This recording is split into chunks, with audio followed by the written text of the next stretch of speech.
There is perhaps no pursuit more universal than the pursuit of happiness. Across every civilization, every culture, and every era of history, human beings have organized their lives around the belief that fulfillment lies somewhere in the future. We imagine that once we obtain enough wealth, find the right partner, achieve professional success, or experience enough of the world, a lasting sense of satisfaction will finally arrive. Yet despite unprecedented prosperity, technological advancement, and access to comfort, modern societies report record levels of anxiety, depression, and dissatisfaction. This contradiction raises an uncomfortable question. If humanity has become better at acquiring what it wants, why does happiness remain so elusive? The answer begins with understanding a simple truth about the human brain. It was never designed to keep us happy. It was designed to keep us alive. For hundreds of thousands of years, our ancestors lived in environments where survival depended on constant vigilance. A human who became permanently content with their circumstances was less likely to search for additional food, improve their shelter, strengthen alliances, or prepare for harsh seasons. From an evolutionary perspective, satisfaction was a liability because it encouraged complacency. Instead, natural selection favored individuals whose minds continually sought improvement, whose attention remained fixed on what was lacking rather than what was already possessed. The consequence is that modern humans have inherited a brain optimized not for contentment, but for perpetual striving. Although we no longer spend our days avoiding predators or searching for our next meal, the psychological machinery remains exactly the same. The object of desire has changed, the mechanism has not. Psychologists describe this phenomenon as the hedonic treadmill, one of the most robust findings in the science of well-being. The theory proposes that human beings rapidly adapt to improvements in their circumstances. A promotion, a new home, financial success, marriage, or public recognition initially produces a noticeable increase in happiness. However, this emotional elevation is temporary. As the brain acclimates to the new reality, what was once extraordinary becomes ordinary, establishing a new psychological baseline. Happiness gradually returns to its previous level, and attention shifts toward another goal that promises to restore the excitement that has faded. Like a person running on a treadmill, enormous energy is expended without making lasting progress. We continue moving, convinced that the next achievement will finally deliver enduring fulfillment, yet we repeatedly arrive at the same emotional destination. What makes this cycle particularly fascinating is that it transcends culture and history. Modern people anticipate the release of a new film, the purchase of the latest smartphone, or the arrival of an overseas holiday. Ancient Romans eagerly awaited gladiatorial games in the Colosseum with precisely the same anticipation. Medieval villagers counted the months until annual harvest festivals and religious feast days transformed otherwise repetitive lives into occasions of celebration. In tribal societies, seasonal ceremonies, initiation rituals, and communal dances served as events around which entire communities organized their emotional lives. Although separated by thousands of years, humans have always believed that the next event, the next celebration, or the next achievement would provide the satisfaction that everyday life could not.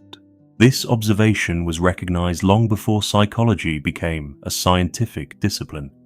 The Greek philosopher Aristotle argued that people fundamentally misunderstand the nature of happiness because they mistake pleasure for fulfillment. He rejected the notion that happiness consisted of pleasurable experiences or favorable circumstances, proposing instead the concept of eudaimonia, often translated as human flourishing. For Aristotle, happiness was not an emotion to be experienced, but an activity to be practiced. It emerged from cultivating virtues such as courage, wisdom, justice, and temperance while living in accordance with reason. A flourishing life was therefore measured not by how pleasurable it felt from moment to moment, but by the quality of one's character and the consistent pursuit of excellence. Happiness was not something one stumbled upon. It was the consequence of becoming the kind of person capable of living well. The Stoics arrived at a similar conclusion from an entirely different direction. Philosophers such as Epicurus, Seneca, and the Roman Emperor Marcus Aurelius observed that much of human suffering arises from attempting to control what lies beyond our influence. Wealth may disappear, loved ones may die, reputations may be destroyed, and health inevitably deteriorates with age. If happiness depends upon these external circumstances remaining favorable, then happiness will always remain fragile. The Stoics therefore argued that genuine tranquility could only arise by mastering one's judgments rather than one's environment. External events were neither inherently good nor bad. Suffering emerged from our interpretation of them. A resilient mind, rather than a fortunate life, became the true source of peace.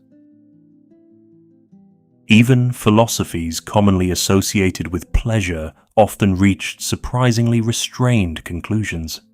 Epicurus, whose name later became associated with indulgence, argued that the highest pleasure was not luxury, but freedom from unnecessary desire.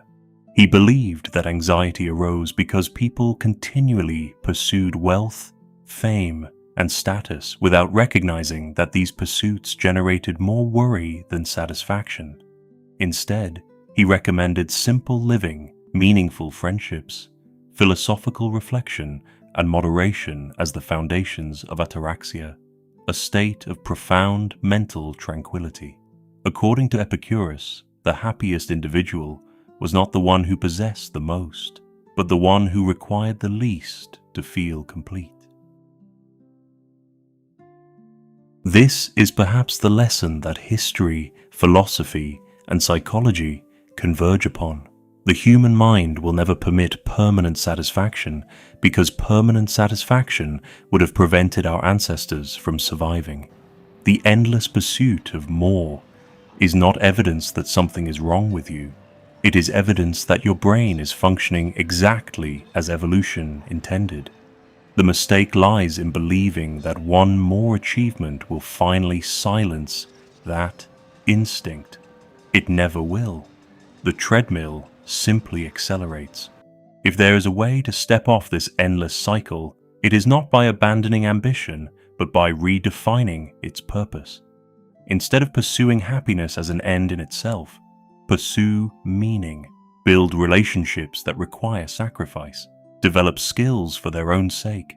Contribute to something larger than yourself. Accept that sadness, frustration, and uncertainty are not signs of failure, but unavoidable companions of a meaningful existence. Gratitude shifts attention away from perpetual deficiency toward present abundance, while commitment to daily processes rather than distant outcomes transforms life from an endless chase into an ongoing practice. Happiness, paradoxically, tends to emerge only after we stop demanding it. Perhaps this is the realization that changes everything. You were never meant to be permanently happy.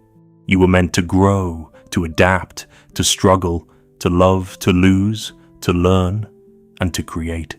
Happiness was never intended to be the destination of human life. It is simply the occasional companion of a life lived with purpose. Once you understand that, the endless race for satisfaction begins to lose its power over you, and for the first time, you may discover something far more valuable than happiness itself: peace.